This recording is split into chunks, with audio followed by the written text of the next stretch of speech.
नमस्ते एभ्रिवान, यहाँहरूलाई मेरो पहिलो युट्युब च्यानलको भिडियोमा स्वागत छ।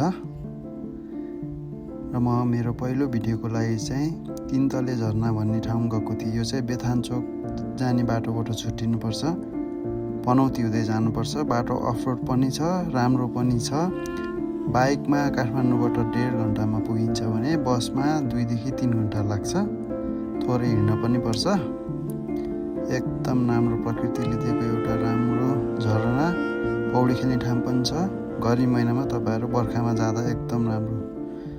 ल यो भिडियो हेरेर इन्जोय गर्नु होला। धन्यवाद।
ल हेर्न सक्नुहुन्छ तपाईहरुले मेरो साथीहरुले कति मजाले पौडी खेलेका छन्। आम्मामामा चिसो पानीमा गर्मी न गर्मी, साइडमा बियर पनि राखेर मजाले हेर्नुस् त त्यहाँ पौडी खेलेको। वाउ, यो हो नि त जिन्दगीको रमाइलो भनेको। ल यस्तो नै तपाईहरु पनि यहाँ आएर गजब रमाइलो गर्नुपर्छ।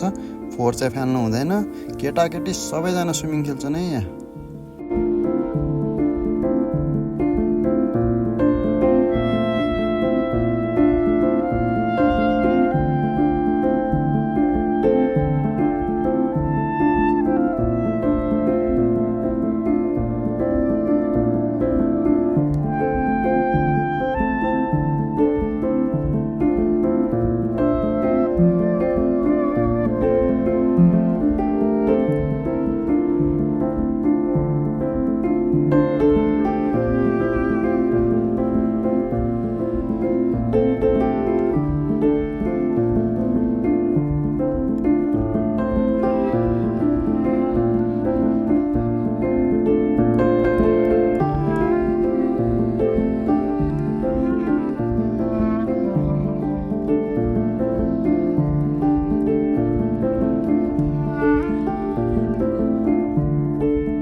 तपाईहरुलाई यो भिडियो मन पर्यो भने लाइक, सब्स्क्राइब, शेयर गरिदिनु होला र मलाई यसरी सपोर्ट गर्दै जानु होला। धन्यवाद।